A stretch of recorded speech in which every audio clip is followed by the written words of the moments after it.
আশাকর্মী এবং অঙ্গনওয়াড়ি কর্মী যারা রয়েছে তাদের জন্য অত্যন্ত সুখবর। পুনরায় আশাকর্মী এবং অঙ্গনওয়াড়ি কর্মীদের বেতন বৃদ্ধি করলো নতুন রাজ্য সরকার। আশাকর্মী এবং অঙ্গনওয়াড়ি কর্মীদের বেতন কত হারে বৃদ্ধি হলো এবং সেই বর্ধিত বেতন কোন মাস থেকে তারা পেতে শুরু করবে, কাদের কত টাকা করে বৃদ্ধি হলো, সমস্ত বিষয়টা কিন্তু আমরা আজকের এই ভিডিওতে বিস্তারিতভাবে জেনে নেওয়ার চেষ্টা করব। Welcome to my YouTube channel. ভিডিওটি দেখার জন্য অসংখ্য ধন্যবাদ।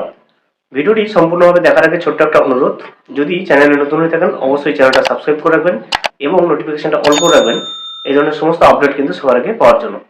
চলুন আজকের ভিডিওটি আমরা বিস্তারিতভাবে দেখে নিই। আশাকর্মী, অঙ্গনওয়াড়ি কর্মী এবং অন্যান্য স্বাস্থ্যকর্মীদের দীর্ঘদিনের ভাতা বৃদ্ধির দাবি পূরণ হওয়ায় রাজ্য সরকারের সিদ্ধান্তকে স্বাগত জানালেন বিজেপির প্রধান মুখপাত্র দেবজিৎ সরকার।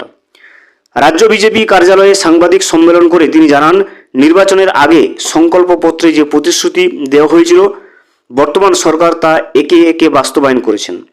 একই সঙ্গে মুখ্যমন্ত্রী ও মন্ত্রিসভার সকল সদস্যকে ধন্যবাদ জানান তিনি।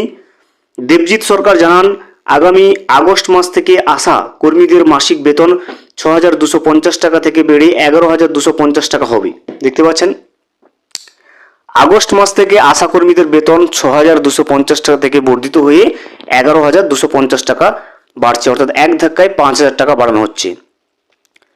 পাশাপাশি তারা পারফরমেন্স ভিত্তিক ইনসেন্টিভও পাবেন।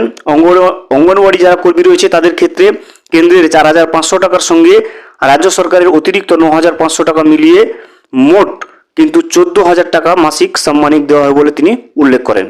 তিনি বলেন, বিগত সরকারের আমলে আশা ও অঙ্গনওয়াড়ি কর্মীরা দীর্ঘদিন আন্দোলন করেছেন, বঞ্চনা ও অত্যাচারের শিকার হয়েছেন। বর্তমান সরকারের সিদ্ধান্তে সেই দীর্ঘদিনের সমস্যার কিন্তু সমাধান হয়েছে।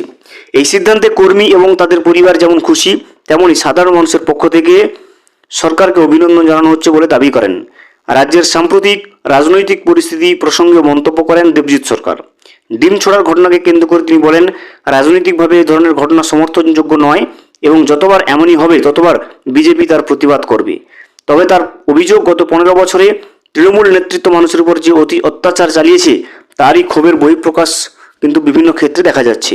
তারপরও তিনি বলেন, আইন নিজের হাতে তুলে নেওয়ার কোনো প্রয়োজন নেই। কারো অভিযোগ থাকলে প্রশাসনের কাছে জানানো উচিত এবং আইন অনুযায়ী ব্যবস্থা নেওয়া হবে। ২১শে জুলাইয়ের কর্মসূচি নিয়েও কটাক্ষ সানান বিজেপির প্রধান মুখপাত্র।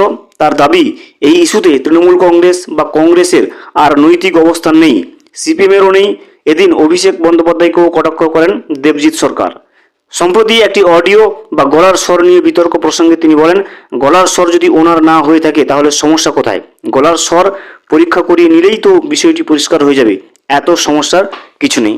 তাহলে যেটা আমরা আজকে দেখতে পেলাম যে আশাকর্মী এবং অঙ্গনওয়াড়ি কর্মী যে সমস্ত কর্মীরা রয়েছে রাজ্যে, তাদের জন্য অত্যন্ত সুখবর। আশাকর্মী এবং অঙ্গনওয়াড়ি কর্মী উভয়দের জন্য কিন্তু রাজ্যে বেতন বৃদ্ধি করা হচ্ছে, অর্থাৎ আশাকর্মীদের জন্য আগস্ট মাস থেকে বেড়ে হচ্ছে ১১,২৫০ টাকা এবং যারা অঙ্গনওয়াড়ি কর্মী রয়েছে তাদের জন্য প্রতি মাসে থাকছে কিন্তু ১৪,০০০ টাকা, যেটা আগস্ট মাস থেকে এই বর্ধিত বেতন তারা পেতে শুরু করবে। ভিডিওটি সম্পূর্ণভাবে দেখার জন্য অসংখ্য ধন্যবাদ। এখনো পর্যন্ত যদি চ্যানেলে নতুন হয়ে থাকেন এবং সাবস্ক্রাইব না করে থাকেন, অনুগ্রহ করে চ্যানেলটা সাবস্ক্রাইব করে পাশে থাকবেন।